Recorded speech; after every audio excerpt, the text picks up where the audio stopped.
여러분, 웨슬리가 크리스천 라이브러리라고 해서 기독교 문고라고 하는 이제 책 목록을 썼습니다. 기독교 문고 혹은 영어로는 크리스천 라이브러리라고 하는데 여기에 책 목록을 막 써놓고요.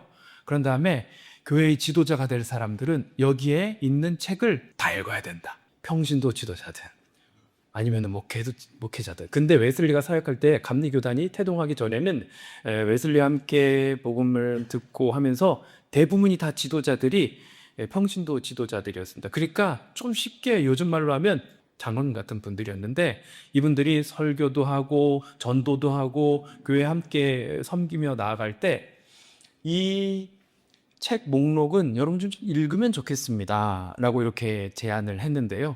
그 제안한 내용 중에 상당수가 초대교회에 나와 있었던 교부들이 쓴 글, 초대교회 지도자들이 썼던 예배 아니면은 설교 아니면은 신학적인 내용들. 그래서 예수님은 누구라고 생각하십니까? 성령님은 누구십니까? 교회란 무엇입니까?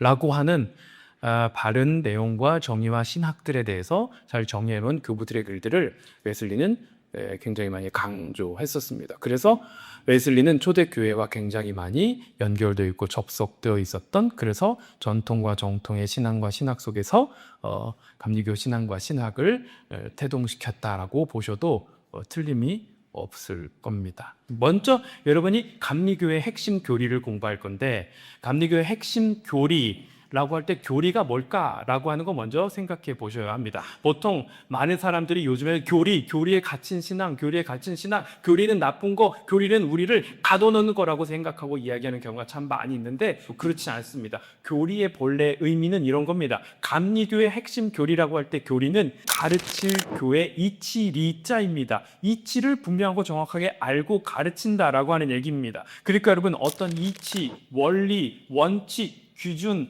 규범, 기반, 기본, 파운데이션에 대해서 가르치는 거, 정리해서 표현해내는 것을 교리라고 할 수 있습니다. 여러분, 무언가를 잘 가르치고 이야기하고 생활하려면 잘 알아야 합니다. 여러분이 잘 모르는 내용은 입 밖으로 잘 내기가 쉽지 않습니다. 여러분, 무언가를 공부하고 알고 있는 내용, 특별히 성경을 읽고 설교를 하려다 보면, 그리고 여러분 많은 성도들과 함께 리더십을 발휘하려고 하면 내 신앙과 감리교의 신학과 감리교의 교리가 뭔지 잘 알려줘야 되는데, 내가 잘 알고 있어야 말로 풀어낼 수 있고 글로 풀어낼 수 있는 겁니다. 이 교리라는 게 원리나 기본, 이치를 가르치는 것뿐만 아니라 우리 공동체의 정체성을 형성합니다.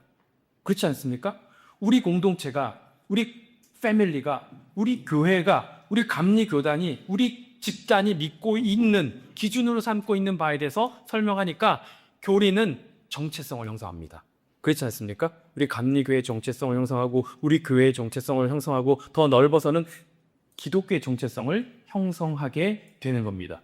그러면서 다른 사람과 나와의 차이점은 무엇이고 공통점은 무엇인지에 대해서도 설명했고 알 수 있게끔 하는 굉장히 중요한 역할을 하고 있다라고 보시면 되겠습니다. 교리는요, 지식 이성뿐만 아니라 우리의 경험을 포함합니다. 성령을 만나고 체험했던 경험을 표현해서 성령은 이런 분이고 이런 성령은 우리와 함께하니, 우리가 낙담했을 때, 우리가 기도할 수 없을 때 성령은 신음소리로 내면서까지 우리의 아픔에 동참해 우리를 대신해서 기도하시는 분이야 라고 성령에 대해서 교리로 정의해 냅니다. 뿐만 아니라 삶의 원리가 됩니다. 그래서 교리는요, 단순히 지식 아니면 틀에 박힌 어떤 것이 아니라 우리의 경험과 삶을 살아내게끔 할 수 있는 우리 교회와 공동체의 정체성과 삶의 방식과 방향을 설명해 주는 게 교리라고 보시면 되겠습니다. 여러분, 감리교회는 원래 운동으로부터 시작했습니다. 어떤 운동이죠? 바르게 믿고, 바르게 살고, 바르게 경험하려고 했던 겁니다. 그래서 이거를요, orthodox, 바르게 믿는 거. 그 다음에 also praxis, 바른 실천. 그리고 also pass, 이거는 바른 경험입니다. 성공의 국교회의 사제였지만 바른 신앙과 바른 경험과 바른 실천을 해 나가려고 했던 그의 몸부림 속에서 감리교회가 시작된 겁니다. 웨슬리가 이제 신성클럽, 홀리클럽이라는 거를 동생 찰스 웨슬리가 옥스퍼드에 왔을 때 같이 이제 만들잖아요. 그죠? 여러분 한 번쯤 다 들어보셨죠? 근데 웨슬리가 옥스퍼드 대학교에 졸업하고 일단 렉처러 그리고 또 생활지도 교수로 있었는데 동생과 함께 홀리클럽에서 만들고, 그 홀리클럽에서 뭐 했냐면요. 보실래요? 성경 연구, 훈련과 명상, 기도와 예배, 그리고 규칙적인 생활을 한 거예요. 몇 시에 일어나서 일어나자마자 성경을 읽고 심지어 헬라어로 성경을 읽었다고 합니다. 그리고 수업 듣고 수업 다 끝난 다음에 다시 와서 또 공부하고, 그리고 일주일에 몇 번은 봉사활동하고, 거룩한 삶을 살아야 하니까요. 봉사도 하고 교정 선교도 하고 고아원도 가서 돌봐주고 뭐 등등 이런 일들을 했습니다. 지금까지 웨슬리의 일대기를 보면 거룩한 삶을 살려고 하는 애씀과 노력이 있었던 거예요. 그때 웨슬리는 스스로 거룩한 삶과 애씀, 거룩한 삶을 살려고 노력하고 애쓰는 그 자체가 내가 구원받은 것을 증거하고, 그리고 내가 정말 신실한 사람이고 어떤 상황 속에서도 흔들림이 없는 견고하고 분명하고 강건하고 굳건한 신앙과 복음 위에 선 사람이라고 생각을 했던 겁니다. 거룩한 삶, 규칙적으로 일어나서 뭐하고 말씀 읽고 봉사하고 활동하는 거가 굉장히 거룩함 그 자체라고 여긴 거죠. 웨슬리가 영적인 감각에 대해서 되게 중요하게 생각했는데요. 그렇다면 영적인 감각은 뭐냐? 인간에게 오감이 있죠. 그렇죠? 여러분, 오감이 있는데 오감이 뭐죠? 뒤로 듣는 거, 눈으로 보는 거, 시각, 청각, 후각, 촉각, 미각이 있죠. 그래서 여러분, 인간은 몸에 붙은 이런 감각을 통해서 어떤 정보를 파악하고 파악된 정보를 수집하고 분석하고, 그래서 판단하고 실천하고 다시 또 실천한 내용을 반성해서 잘못된 거나 잘한 건 뭘까? 라고 하면서 이렇게 살아가는 게 인간입니다. 그러니까 인간에게 감각은 되게 중요해요. 그렇지 않습니까? 여러분, 지금 저 잘생긴 거 보이시죠? 시감으로 보는 겁니다. 그쵸? 사실 제가 여러분 목소리가 진짜 좋은데요. 여기 이게 시스템이 안 좋아가지고. 자, 여러분, 우리 살면서 몸에 붙은 감각이 되게 중요한데요. 오감을 통해서 우리는 정보를 파악하고 파악된 정보로 분석하고 판단하는 삶을 살기도 하고, 그러면서 실천하고 반성하는 일들을 해 나가면 이것만의 작동이 아니라 듣고 보고 만지고 맛보고 하는 모든 게 다 필요하다는 겁니다. 그런데 웨슬리는 영적인 실체, 영적인 실제를 보고 익히고 맛보아 할 수 있는 오각 플러스 영적 감각. 그래서 영적 실제를 분별하는 목적을 가진 영적인 지각 중추가 있다. 우리가 친히의 은총으로, 성화의 은혜로 살아가고 있다면 우리 안에 단순히 보여지고 만져지는 물질 세계, 그리고 그 물질 세계의 근원이 되는 영적인 하나님의 살아계심과 역사하심을 볼 줄 아는 감각이 있어야 된다는 겁니다. 이 감각을 위해서 여러분께서 기도도 하시고, 그리고 또 말씀도 보시며 경건한 삶을 살려고 애쓰고 노력하는 것이겠죠. 근데 여러분, 성경에 보면 다음 것 봐주시겠습니다. 시편에 보면 너희는 여호와의 선하심을 맛보아 알지어다.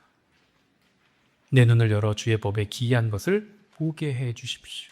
여러분, 이처럼 성경에는요, 보고 느끼고 맛보고 만져보고, 여러분의 촉각뿐만 아니라 영적인 감각으로 하나님을 만질 줄 알아야겠죠. 여러분, 이 단계까지 가는 게 성화의 과정이고 성화를 통해 이뤄내는 굉장히 중요한 차원이다 라고 보시면 되겠습니다.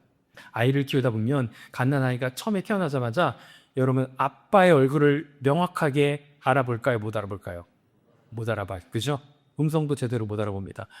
심지어 아이의 감각도 시간이 지나면서 선명해지고 분명해져서 바르게 보고 분석하고 판단하게 되는 것과 같이, 칭의의 은총 이후에 우리가 하나님 자녀로 부름받고 구원받고 죄 없담을 여겼지만 죄의 유혹과 죄의 상태가 있음에도 불구하고 우리의 영적 감각이 점점점 더 띄어져서, 그래서 영적인 실제를 보고 느끼며 경험해서, 그래서 비록 죄의 유혹이 있지만 죄의 상태가 여전히 끊임없이 내 안에 있지만 그럼에도 불구하고 은혜로 거룩한 삶을 살아내게 되는 그런 측면의 감각 중추, 이걸 영적 감각이라고 생각하시면 돼요. 그래서 여러분, 이제부터는 이거 하나만 알고 가셔도 됩니다. 내 안에 내가 그리스도인으로서, 아니 장로로서 오감만 있는 게 아니라 하나의 감각이 더 있다. 영적 감각이 더 있다. 이거는 분명히 아셔야 됩니다. 영적 감각 없이 머리로만 신앙생활한 분들 많습니다. 웨슬리가 조지아 선교 이전에 그랬지. 경험으로 하는 분들이 있을 텐데 그거 아니라 영적인 감각으로 분별할 줄 알고 깊어지고 넓어지는 신학에 대해서 너희가 지금까지 너의 감각, 몸에 붙은 감각으로만 나를 만들려 했는데 그게 아니라 부활하신 그리스도의 몸은 영적인 감각과 더불어서 만질 때 만져지고 볼 때 보여지고 느낄 때 느껴질 수 있다라고 하는 의미를 강조하기 위함입니다. 이 내용은 무슨 뜻이냐면 여러분 지금까지 여러분 스스로 그래도 신앙생활 잘하려고 애쓰셨을 겁니다. 너무 애쓰셨고 훌륭하시고 정말 하나님 앞에서 상 받으실 겁니다. 그런데 혹시 내가 한다. 내 생각이 한다. 내 경험이 한다. 내가 지금까지 배워온 게 한다. 라고 생각하셨으면 오직 거룩하게 살려고 하는 노력이 오직 은혜와 은총과 우리를 거룩하게 하는 하나님의 사랑으로 자기를 내어주시는 그 사랑으로 가능하다. 여러분의 보고 느끼고 만지고 하는 것뿐만 아니라 영적인 감각과 더불어서 눈에 보이지 않지만 우리를 등 뒤에서 이끄시는 그 하나님과 더불어 할 때 그때 부활하신 그리스도의 몸이 만져지고 느껴지고 나를 오직 은혜뿐만 아니라 거룩한 삶을 살게끔 한다. 그래서 오직 은혜와 오직 믿음과 거룩한 삶을 살게 되는 이 두 가지가 조화를 이루게 되는 그런 삶을 살게 할 것이다. 그런 장로님들 되셔서 교회가 속한 지역과 나라 민족과 온 세계에 그리스도의 복음과 하나님 사랑의 씨앗이 모두 되시기를 주님의 이름으로 축복합니다.